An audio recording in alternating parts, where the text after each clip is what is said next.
You ask Tiger to solve. This deals with linear equations with one unknown. The final result is x equals -4/19. Let's solve it step by step. Group all x terms on the left side of the equation. Subtract 20x from both sides. Simplify the arithmetic. Group like terms. Simplify the arithmetic.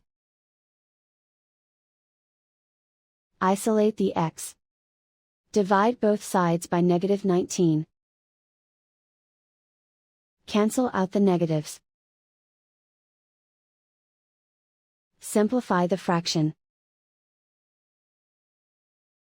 Move the negative sign from the denominator to the numerator.